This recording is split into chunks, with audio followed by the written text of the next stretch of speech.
Hello, everyone, and welcome back to the Business Newsletter Recap Podcast.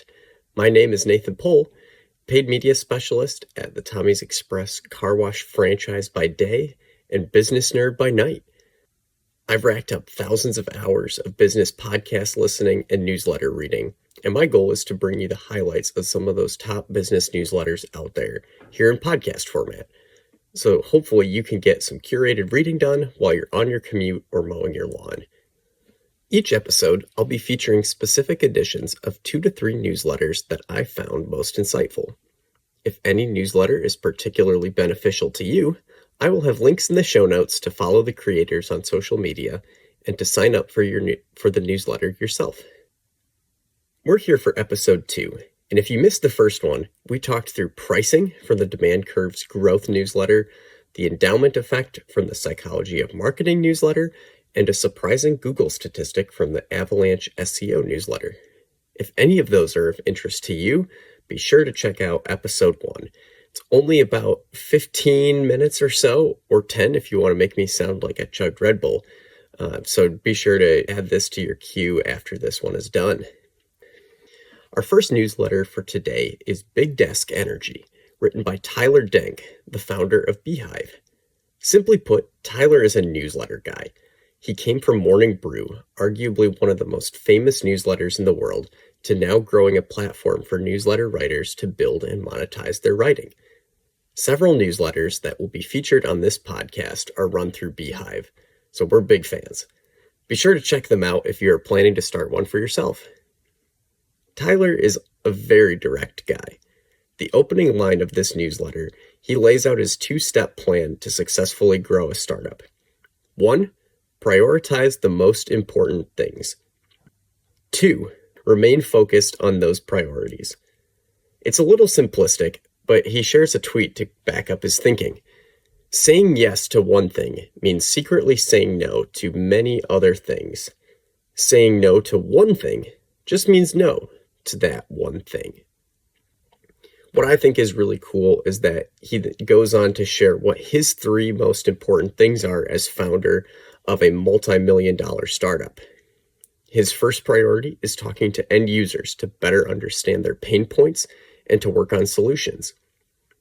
His second priority, working with engineering teams to see what it will take to make those solutions a reality in their product roadmap. And 3, he works with the sales and marketing team to help communicate the new updates to the masses.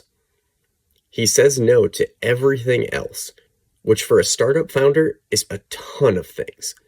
You'll notice he didn't say anything about hiring or recruiting talent, actually spending any time coding, or working on cash flow or finances or bookkeeping.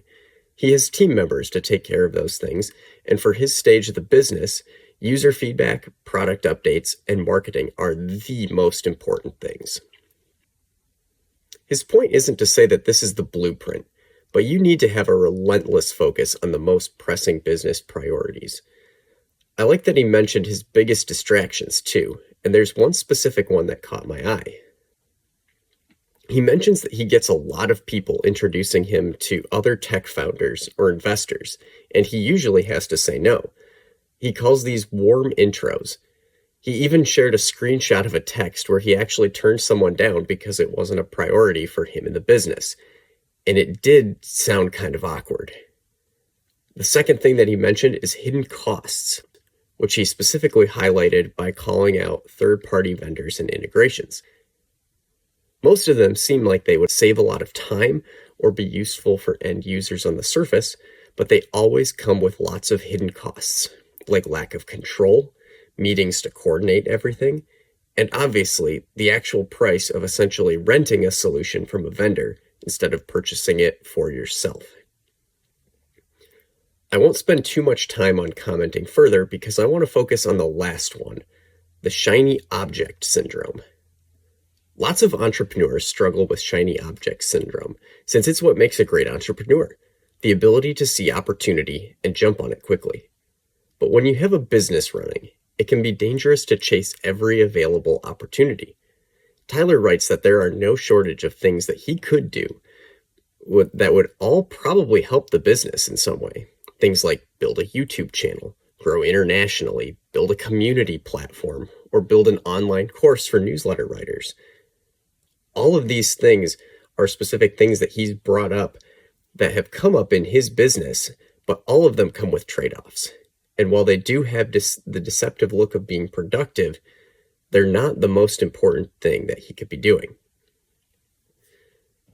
It reminded me a lot of a podcast episode of Alex Hormozy's that I listened to recently, where he described two types of issues in a business: problems and missed opportunities. There will always be missed opportunities from saying no to productive things, like building a YouTube channel. But if you chase an opportunity without solving root problems for your business, you will simply compound your problems at the rate at which you grow.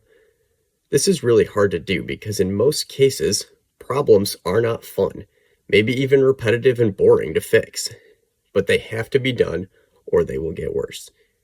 He also makes the point that if you are looking to make more money, the smartest thing to do is to keep doing the thing that is making you money and doing it more or better, rather than expanding to a different product offering or a different marketing channel.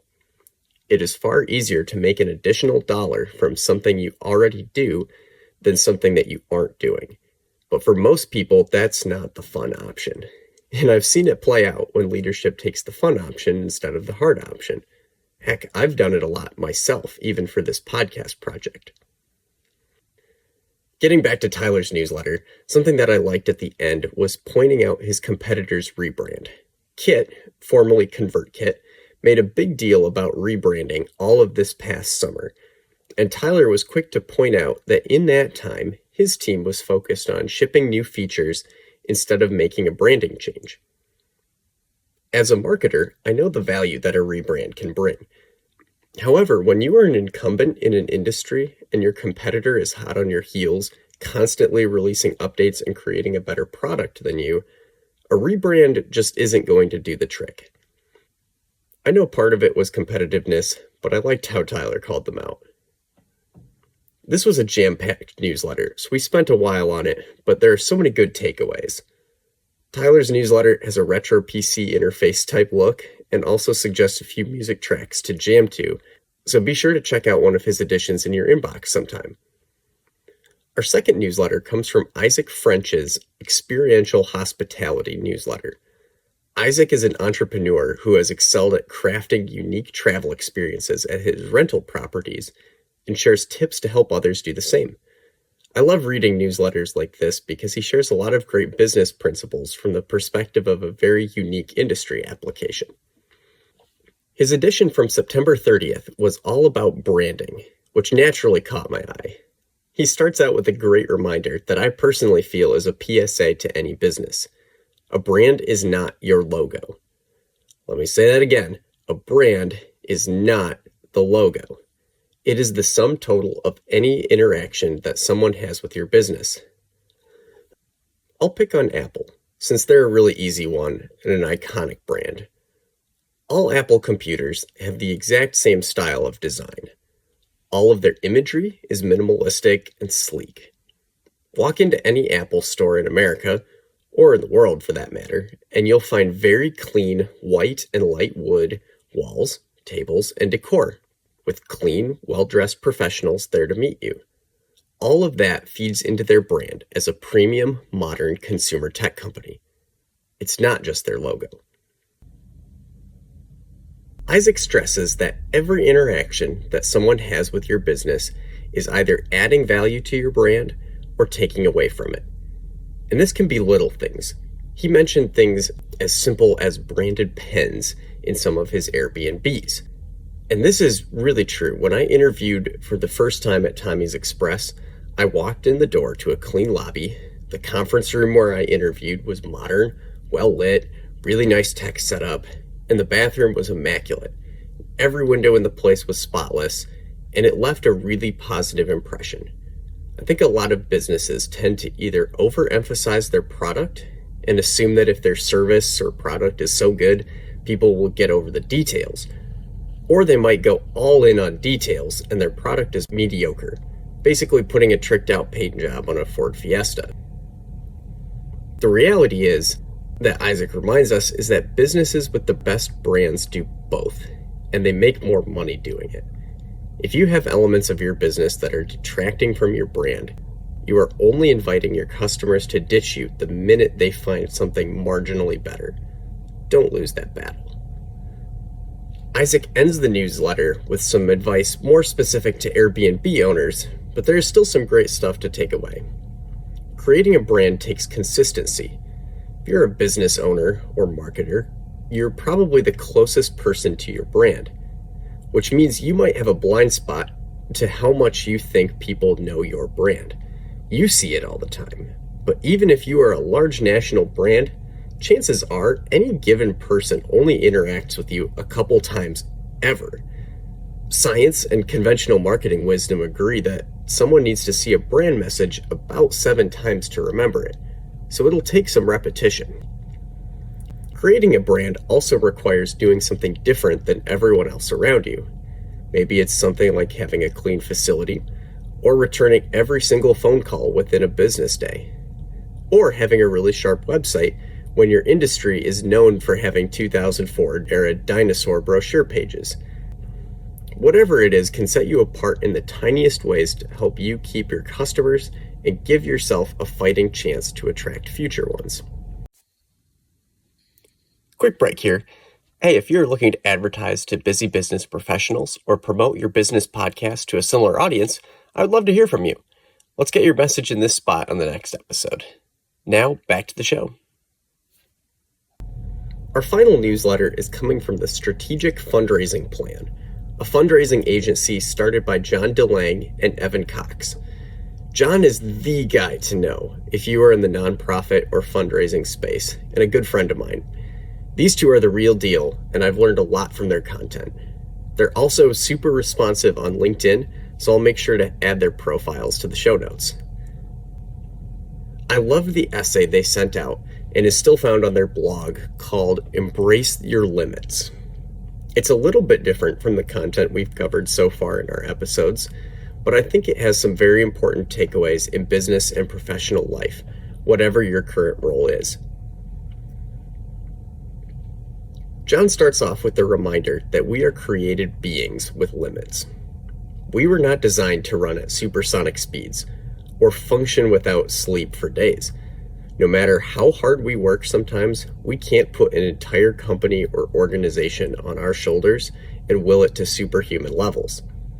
He recounts his time as a young development director, extremely stressed out, going into work every single day. His coworker took notice and gave him a powerful reminder. "Jon, God always provides enough. I've been working here 20 years, and he's always been faithful to give us what we need." Now, I'm an Enneagram 3, so limits on my own time, energy, and productivity are particularly frustrating. Maybe you feel the same. But Jon goes on to talk about positive ways where we are impacted by limits. Deadlines are a limit on our time that can be externally added to develop urgency.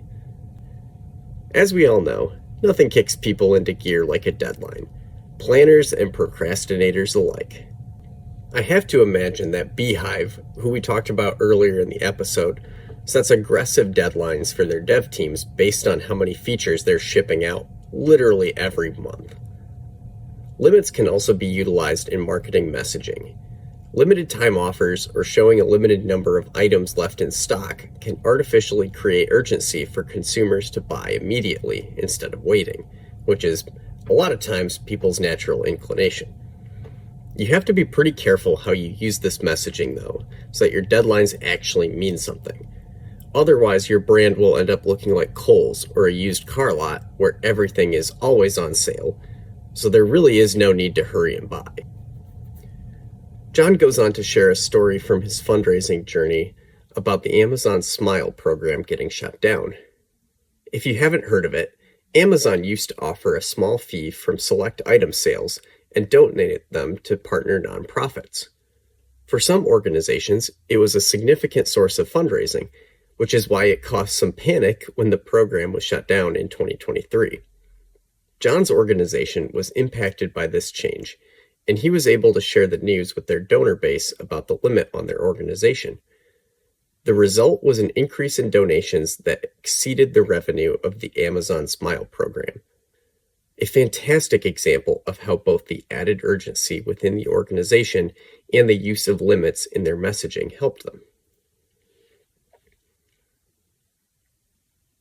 Like I mentioned at the beginning of the episode, you can find sign-up links and more information about Beehive and Tyler Denk, Isaac French, and Jon DeLange and Strategic Fundraising Plan in the show notes.